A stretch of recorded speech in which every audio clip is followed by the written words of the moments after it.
Hello दोस्तों, आप सबका स्वागत है हमारे चैनल पे। आज हम लोग समझेंगे कि टेबल कैसे प्रिंट किया जाता है विथ स्कैनर क्लास।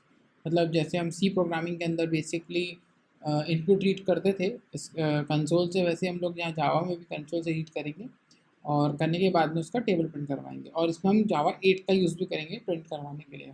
ठीक है, तो चलिए हम लोग बनाते हैं प्रोग्राम। तो सबसे पहले हमें इनपुट को रीड करना है, तो हम इसके लिए हमारे को स्कैनर क्लास लगेगी। ठीक है, तो हम एक स्कैनर क्लास ले लेते हैं। इसको हम ले लेते हैं हमारा इनपुट, क्योंकि ये इनपुट ही आने वाला है वैसे भी। और इसके लिए हमको लगेगा कि स्कैनर, एक न्यू स्कैनर क्लास की ज़रूरत पड़ेगी। ठीक है, अब हमें रीड कहाँ से करना है? सिस्टम से। तो हमको यूज़ करना पड़ेगा सिस्टम डॉट इन। ठीक है, सिस्टम डॉट इन हम लोग सी लैंग्वेज में अलग तरह से करते हैं, लेकिन जावा में थोड़ा अलग तरह से होता है। अब हमें रीड करना है इनपुट को, तो हम इसको बोलते हैं, जैसे हम मतलब नंबर रीड कर रहे हैं तो एन एस यूज़ करते हैं। और इनपुट के अंदर मेथड होती है नेक्स्ट स्ट्रिंग, नेक्स्ट इंट। ठीक है, तो हमने नेक्स्ट इंट रीड कर लेते हैं। हमें नेक्स्ट इंटीजर चाहिए, इंटीजर वैल्यू क्या आ रही है। अब हम यहाँ पे इसको प्रिंट कराते हैं, तो इसके लिए हमें स्ट्रीम, अगर हम जावा 8 का यूज़ करते हैं, पहले जावा 8 का एग्जांपल लेते हैं। तो जावा 8 का हम इसको 1 से इनिशियलाइज कर लेते हैं और आई को लेते हैं यहाँ पे और आई प्लस 1 करते हैं। ठीक है, और हम यहाँ पे ले लेते हैं कि हमें चलाना है, जो लिमिट है उसकी वो 10 रख देते हैं, क्योंकि हमें 10 तक के टेबल प्रिंट करवाना है। ठीक है, मैक्सिमम साइज। यहाँ एक मैप का यूज़ होगा। ठीक है, मैप को भी आई से ले लेते हैं। हम यहाँ पे हमारे पूरे टेबल को प्रिंट करवाएंगे, बनाएंगे। ठीक है, तो बना सबसे पहले हम क्या 2x1 = 2 होता है। ठीक है, तो 2 मतलब क्या है यहाँ पे हमारे पास में 2 हमारा नंबर है।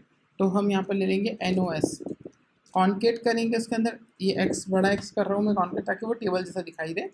उसके बाद में अब हमारे को इंटीजर आई को कॉन्केट करेंगे 2 इंटू क्रॉस 1, तो वो हो जाएगा। फिर इक्वल्स टू ले लेंगे, क्योंकि हमें इक्वल्स टू भी तो चाहिए। हमने इक्वल्स टू ले लिया और प्लस अब हमारा जो एग्जैक्ट फॉर्मूला है वो करना है हमें। तो हम यहाँ पे क्या करेंगे, नंबर्स के अंदर आई का मल्टीप्लाई करवा देंगे। ठीक है, और इसके बाद में हम एक हमारी लूप चला के जो आउटपुट वहाँ से आ रहा है उसको system dot out dot print caller, ये रेफरेंस के थ्रू प्रिंट करवा लेंगे नेक्स्ट लाइन के ऊपर। बस ये इतना सही प्रोग्राम है, इसको रन करके देख लेते हैं क्या आ रहा है आउटपुट।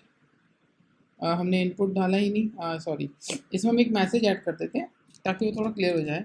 तो प्रिंट एलन ना करते प्रिंट कर लेते हैं। एंटर द वैल्यू हम कह सकते हैं, एंटर द वैल्यू। तो एंटर द वैल्यू हमने दे दिया। ठीक है, एक बार रन कर लेते हैं इसको वापस से। एंटर द वैल्यू आ जाएगा यहाँ पे। अब हम यहाँ पे जैसे कि फॉर एग्जाम्पल 5 दे देते हैं, तो ये दीजिए, ये हमारा 5 का टेबल बन गया।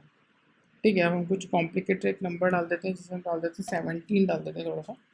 तो ये 17 वाला टेबल हमारा क्रिएट हो गया। एक बार हम कुछ और डाल देते हैं, कुछ बड़ा नंबर डाल के देख लेते हैं। 371 डाल के देखते हैं एक बार। चलिए, तो हमारा ये 371 का टेबल आ गया। तो ये जावा 8 के थ्रू मैंने आपको बताया कि टेबल कैसे प्रिंट करते हैं। आई होप आपको समझ में आया होगा। अगर कोई इशू हो, अगर आपको कंसर्न हो, तो आप कमेंट बॉक्स में पूछ सकते हैं। Thank you for